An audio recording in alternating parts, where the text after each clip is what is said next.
Assalamualaikum warahmatullahi wabarakatuh. Hai, good morning my students. Apa kabar anak-anak Miss Nita hari ini? Semoga kita semua selalu sehat dan dalam lindungan Allah Subhanahu wa taala. Baiklah anak-anak Miss Nita, sebelum mulai belajar, ada baiknya kita berdoa dulu ya bersama-sama agar pembelajaran kita di hari ini diberkahi oleh Allah Subhanahu wa taala. Berdoa dimulai. A'udzu billahi minasyaitonir rajim. Bismillahirrahmanirrahim. Rabbi zidni ilma warzuqni fahma wa amalan sholihan maqbula. Amin. Oh ya anak-anak Miss Nita, jangan lupa untuk gunakan maskernya jika mau berpergian serta cuci tangan dengan air yang mengalir agar kita senantiasa terjaga kesehatannya. Baiklah, simak video pembelajaran berikut ini ya. Hari ini kita masuk tema 6, merawat hewan dan tumbuhan, subtema 2, merawat hewan di sekitarku, pembelajaran 5 dan 6. Pembahasannya yaitu tentang aturan dan tata tertib di sekolah, mencermati tulisan tegak bersambung, gerak dasar lokomotor dan non-lokomotor, serta menjelaskan dan menentukan berat dalam satuan baku. Lani memiliki hewan peliharaan.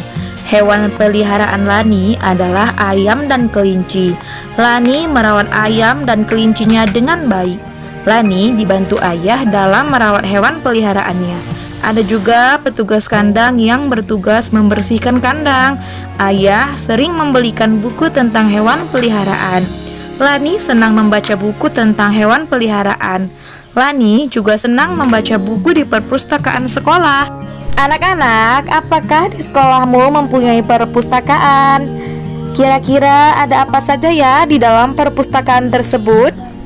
Ya, benar. Di perpustakaan tentunya memiliki banyak sekali buku-buku. Anak-anak Miss, pada gambar ini Lani dan teman-temannya sedang berada di perpustakaan. Mereka sedang membaca buku. Nah, kalau kalian pergi ke perpustakaan, buku apa nih yang kalian baca? Tentunya kalian membaca buku yang kalian senangi, bukan? Ya, di perpustakaan kalian akan menjumpai banyak sekali berbagai macam buku. Nah, sekarang coba anak-anak Miss tanyakan kepada petugasnya tata tertib yang berlaku di perpustakaan sekolahmu. Atau saat ini kita kan sedang belajar dari rumah. Kalian bisa tanyakan kepada orang tuamu ya. Pasti di perpustakaan ada tata tertibnya loh. Ini dia contoh peraturan yang berlaku di perpustakaan. Yang pertama, mengembalikan buku tepat pada waktunya.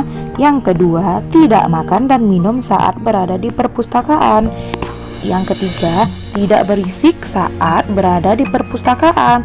Dan yang keempat, merawat atau menjaga buku yang dipinjam.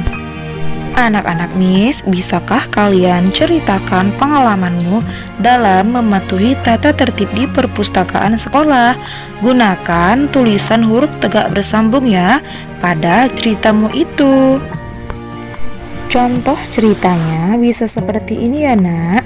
Setiap hari Selasa, saat jam istirahat, saya pergi ke perpustakaan. Di sana saya membaca banyak sekali buku. Saya suka membaca buku cerita. Di perpustakaan saya selalu mematuhi tata tertib. Saya tidak boleh makan dan minum di dalam perpustakaan.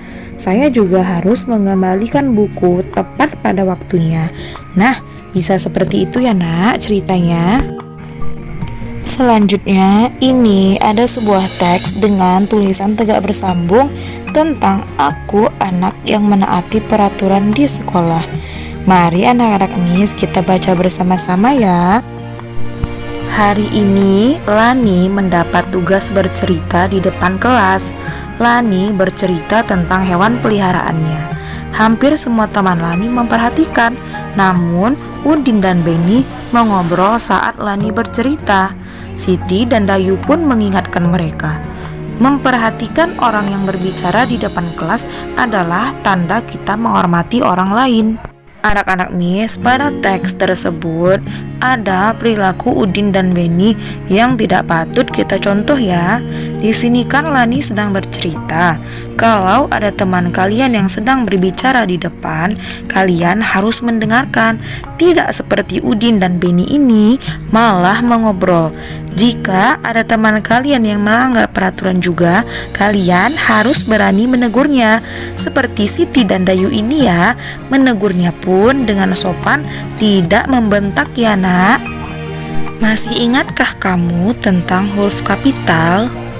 Iya, selain digunakan pada awal kalimat, nama hari, dan nama bulan, huruf kapital juga digunakan ketika menuliskan nama orang. Selanjutnya, berlari sangat menyenangkan dan menyehatkan ya nak. Berlari dapat dilakukan di lapangan atau tempat bermain. Berlari di dalam kelas tidak boleh dilakukan karena berbahaya. Di sini kita akan belajar macam-macam gerak dalam berlari. Banyak sekali macam gerak dalam berlari. Coba perhatikan gambar berikut dan coba ikuti. Apakah dia berpindah tempat? Setinggi apakah lutut anak pada gambar diangkat? Lakukan gerakan lari di tempat seperti gambar dengan hitungan 8 kali. Yang kedua, perhatikan gerakan anak pada gambar. Apakah dia berpindah tempat? Setinggi apakah lutut anak pada gambar terangkat? Kalian bisa lakukan gerakan lari di tempat dengan lutut terangkat dengan hitungan 8 kali. Yang ketiga, perhatikan gerakan anak pada gambar. Apakah dia berpindah tempat? Kemanakah arah berlari anak pada gambar? Lakukan gerakan lari cepat menuju garis finish. Yang keempat, perhatikan gerakan anak pada gambar. Apakah dia berpindah tempat? Kemanakah arah berlari anak pada gambar? Lakukan gerakan lari zigzag seperti gambar dengan hitungan 4 kali ke kanan dan ke kiri. Apakah kamu dapat melakukan keempat macam gerak lari seperti pada gambar sebelumnya? Coba kamu lakukan macam gerakan lari secara bergantian. Siti pergi ke pasar bersama ibu. Siti membeli 1 kilogram pepaya. Penjual pepaya menimbang dengan timbangan seperti gambar di bawah ini. Setelah membeli pepaya, Ibu Siti membeli 200 gram biji jagung. Penjual biji jagung menimbang dengan menggunakan timbangan seperti gambar di bawah ini. Manakah yang lebih berat? 1 kg pepaya ataukah 200 gram biji jagung? Untuk membandingkan mana yang lebih berat, harus disamakan terlebih dahulu satuannya. Di sini kan terdapat 1 kg pepaya. Anak-anak Miss tentu masih ingat kan, 1 kg itu sama artinya dengan 1000 gram. Nah, kalau sudah sama satuannya, barulah kita bandingkan. Kemudian biji jagungnya 200 gram. Anak-anak Miss, 1000 gram dan 200 gram lebih berat mana ya? Ya benar, tentunya lebih berat 1000 gram, yaitu pepaya. Maka pepaya lebih berat daripada biji jagung. Jadi sebelum membandingkan benda atau bilangan, terlebih dahulu kita samakan satuannya ya nak. Selanjutnya, timbangan manakah yang dapat mengukur benda yang lebih berat? Untuk mengukur benda yang lebih berat di antara kedua gambar timbangan ini, yaitu timbangan pasar, dan berada pada gambar sebelah kiri ya nak. Dapatkah kamu menyebutkan perbedaan kedua timbangan ini? Salah satu perbedaan di antara kedua timbangan ini yaitu timbangan yang berada di sebelah kiri atau timbangan pasar untuk mengetahui hasil timbangannya menggunakan biji atau anak timbangan, sedangkan timbangan yang berada di sebelah kanan atau timbangan digital untuk mengetahui hasil timbangannya menggunakan angka yang terdapat pada layar tersebut. Baiklah anak-anak Miss Nita, sekian untuk video pembelajaran kita hari ini. Semoga apa yang kita dapatkan hari ini bermanfaat dan menjadi keberkahan untuk kita semua. Amin. Dan Miss tutup dengan doa kafaratul majelis. Tadahkan tanganmu. Bismillahirrahmanirrahim. Subhanakallahumma wa bihamdika asyhadu an la ilaha illa anta astaghfiruka wa atubu ilaik.